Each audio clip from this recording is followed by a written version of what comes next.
Chers compatriotes, chers enfants du Bénin qui m'écoutez, il est des hommes qu'aucun vent mauvais ne saurait courber. Des âmes dont le silence, sous les coups de la calomnie, résonne plus fort que 1000 discours. Jojo, mon ami, est de ceux-là. Son regard porte plus loin que les horizons immédiats. Sa force n'a rien de bruyant. Il est ce roc au milieu du tumulte, cette flamme discrète qu'aucun souffle amer ne peut éteindre. Joël, le fils d'un peuple qui trop souvent oublie ses icônes avant de les pleurer. Un peuple habitué à piétiner ses valeurs avant d'en rechercher le souvenir. Ici chez nous, l'intégrité d'un homme devient parfois son pire danger.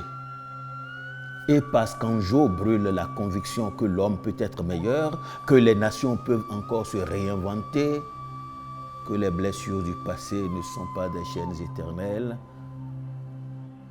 il n'est à l'abri d'aucun péril. Depuis des lustres, et pour des raisons qui demeurent un mystère, Jo est devenu la tête de turc de la classe politique béninoise.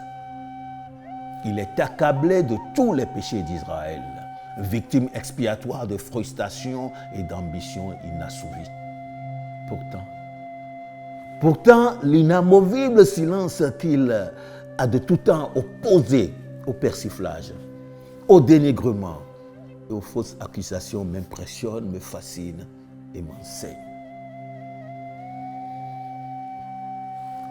Il est de ces existences qui ne sont pas un hasard, mais une réponse à une question existentielle liée à la vie et à la survie de tout un peuple, notre peuple.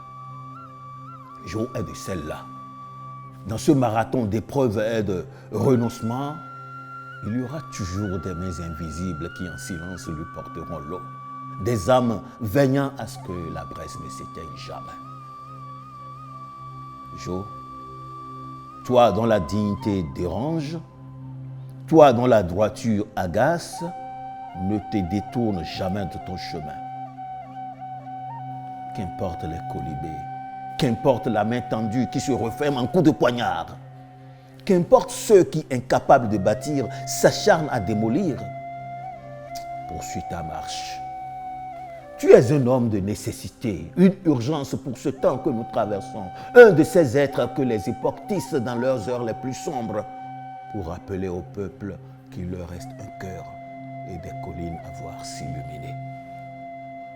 Main dans la main, marchons vers le surcheminement de notre destin, celui de notre pays, celui de l'avenir de notre peuple.